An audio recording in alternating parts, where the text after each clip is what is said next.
Well, everybody, welcome to the Wednesday meeting today. The week of the sales, of course, happening out of the Thoroughbred Breeders Association. Everyone's there, I'd imagine. The sales start on Thursday and Friday. No racing on Thursday, so they'll be taking a break and all focus on the Thoroughbred horse sales. Wednesday, out in Maritzburg, Hollywood Bet Scottsville. Len Mayu is on the line. We haven't spoken to him in a little while. It's the first of 8 races. We're starting the bipot, and the first is a maiden plate for fillies and mares over 1,000 metres. Now, I have got Betway's market up this morning, and they've priced up this horse number 2, Cartel Queen, as favourite at 2-1. Number 1, Call Me Jane, is 22-10 second favourite. And then you got next to there, number 5, Queen Finn, who's currently priced up at 8. You can then get 10-1 and better about the others. Been a while, Len. Hope you're well. Yes, good morning, Clyde. All good, thank you. It has been a while. I had a week's break. Yeah, well, kicking off in the first race here, we've got the ex-Cape Town filly, Call Me Jane, who makes her local debut. You know, and as punters know that the Cape horses are generally superior to our local horses. So I'm expecting her to make big improvement. Her form was decent in Cape Town, and the only sort of blemish was her last run, which was over a 1200, which was possibly a bit far, but she seemed to have excuses in a couple of her runs. So I'm expecting big improvement from her. The 2-horse Cartel Queen, she shows good pace.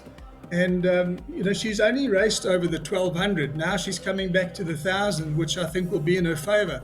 So for bipod purposes, I think 1 and 2 should get us through. Okay, that's the perm on screen at the moment. You can take that down or use your phone to scan away. 240 Rand is what it cost as it looks.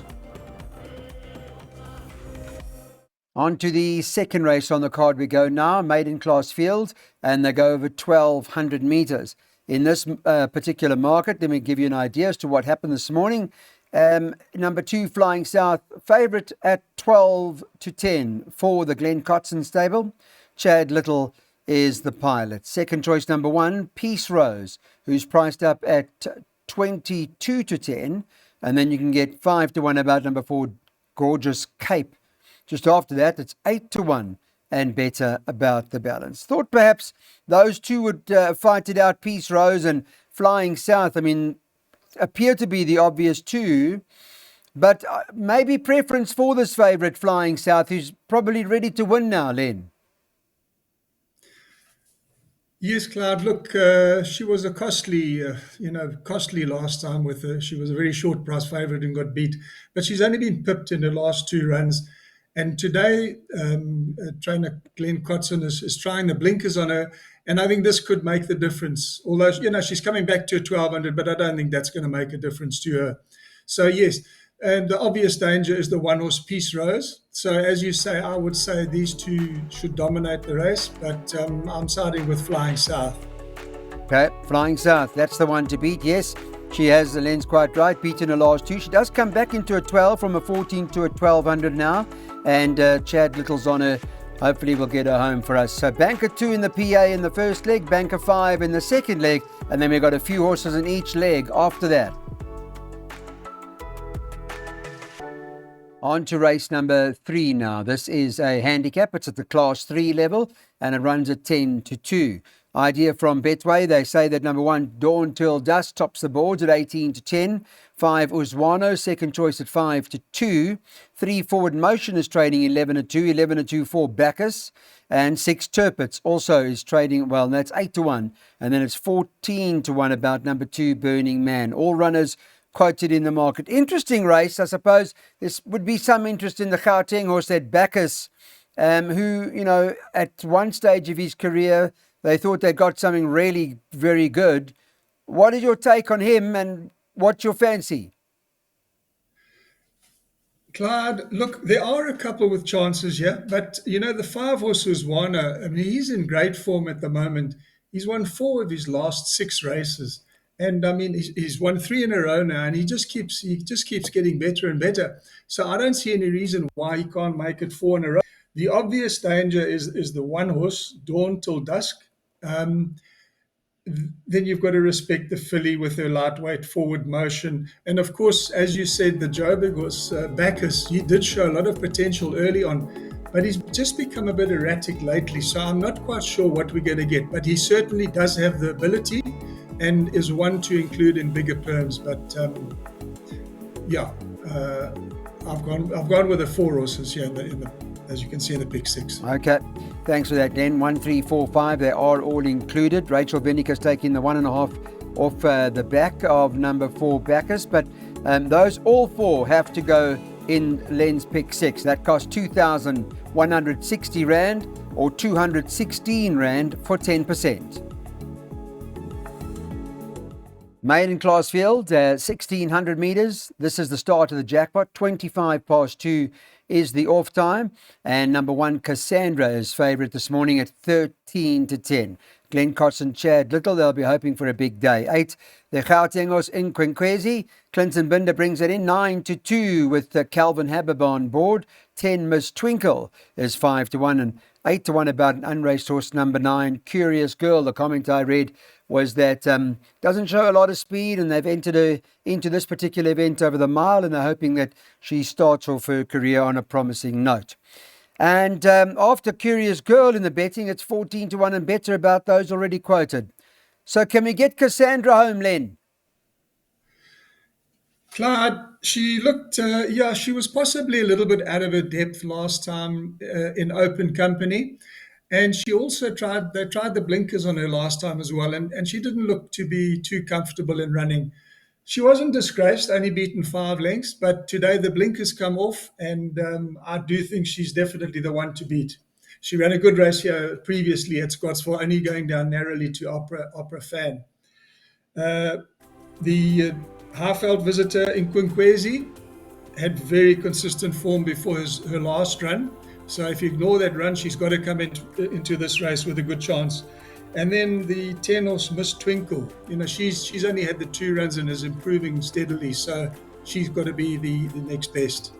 I did include the first time in the jackpot because, as you know, it doesn't qualify in the pick 6, but for the jackpot, you need to put the first timers in. Okay, we got that. So we'll put 1, 8, 9, 10 in the first leg. Second leg, 1, 2, 3, 4, 5, 6.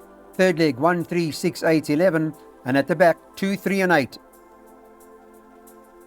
Next up, they've got the favourite in this particular event, number 4, Miss Ladiatrix, is currently priced up at 33 to 10. Small field, but this is not an easy race. It's a handicap. The one lucrative second choice at 7 to 2.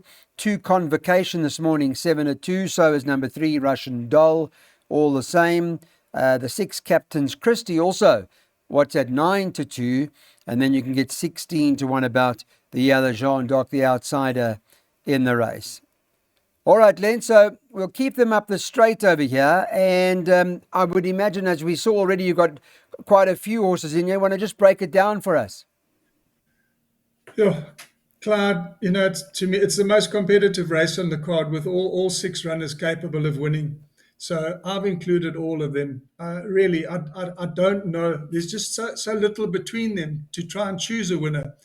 If you held a gun to my head, I would probably go along with Russian Doll again. But really, I can see this finishing up a blanket finish with a couple of lengths covering the whole field. Yeah, not very easy. Open. It's open, yeah, lucrative. I mean, she's had, what has she had, 3 starts of this course and distance. She won all 3, so her record, she's got quite a strong record, course and distance to track here, lucrative. But Len's quite right. There are a number of in here. It's competitive, and we're going the field. Let's move on to our next event. This is race 6. It's a class 5, 1,200 metres, a handicap, and I can tell you that the favourite here is number 1, The Mask, who's priced up at 7 to 2 this morning. Number 6, Captain Efficient, Fabian Habib's also hoping for a good day. They've got a few good ones there, nice horses that is, trading at 5 to 1. Number 3, Prized Platinum, that's also from Gauteng, is 11 to 2. And number 11, Indecent Proposal, is priced up 11 to 2. You can get 7 or 8 to 1 and better about the others. Again, not an easy race. I just wonder if the Gauteng horses are not going to have the upper hand here. Although, having said that, a horse like The Mask is certainly not out of it. Yes, Clyde. Look, The Mask, he was well supported last time and he was running on at the end. So that was a 1,400. He's coming back to the 1,200 now. He's got top weight. Okay, there's not a lot in the weights, but I just find it a very difficult race once again. Quite a few need to go in. The Mask, as you touched on, the Highveld horses, Captain Efficient, Prize Platinum, they've all got to go in, along with One Irish Rover. Yes, so again, very open race. 1, 3, 6, 8, and 11. Okay, no, I think it's a quiet market. There hasn't been too much going on at this stage. Maybe close to race time, we'll see some movements for some horses. But at this point in time, we're recommending 1, 3, 6, 8, and 11 in the play. In this race, you can take out 1 and 7. They're both out. Ziasha is scratched, and Gamba Pambili also taken out. So race 7, take out 1 and 7. This is an A stakes. It's a handicap. And obviously, being a stakes race, you look at the best weighted column. And there's quite a few in here that are all sort of share on level playing fields from that perspective. So it makes it quite challenging. But I thought Lion Rampart, third run after the rest, probably ready over this 1,018 to 10 favourite for the Gareth van Zyl stable. Don Carrari, Louis Gussen will be hoping they win. It's 18 to 10. 6, Hit Them Hard Sunshine. Stable's got a bit of confidence, not to leave it out at 6 to 1. And the stable will have a bit of confidence with number 3, Mover Shaker, who tries to run an honest race, 7 to 1. 5, First Origin is the next runner, who's trading at 8. And then you can get number 4, Electric Gold, who is the rank outsider at 30 to 1. I thought Lion Rampart might be ready now to, put up his best performance, because he's better than his last 2 starts, Len. Clyde, yes, I don't know, he seems to be struggling to get back to his best, the form that he had in Cape Town. So I'm a little bit on the fence with him. I'm not saying he can't win. He certainly can win, and in a field like this. But I quite like the look of the 3-horse, Mover Shaker. He's run with a hell of a lot better company. He's run 3 lengths, 3.5 off William Robertson.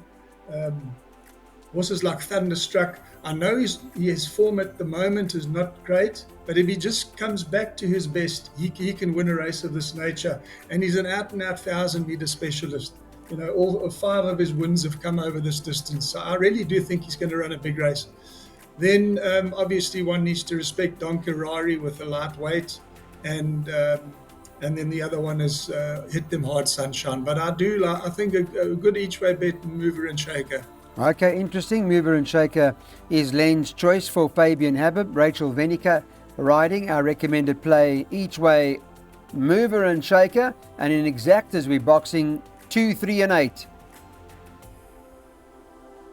Gotta Go Eddie won a good race last time. Can he repeat that maiden victory is the question for the De Kock team. Will be ridden by Muzi Yeni. He's got the 52.5 on his back as he steps into this particular event, which is a class 4. So he will race in a handicap number 1, Gotta Go Eddie. But I thought that the way he won his last start, he's the kind of horse that could follow up. But let's take a look at the market. The favourite is Gotta Go Eddie. He's priced up at 3 to 1.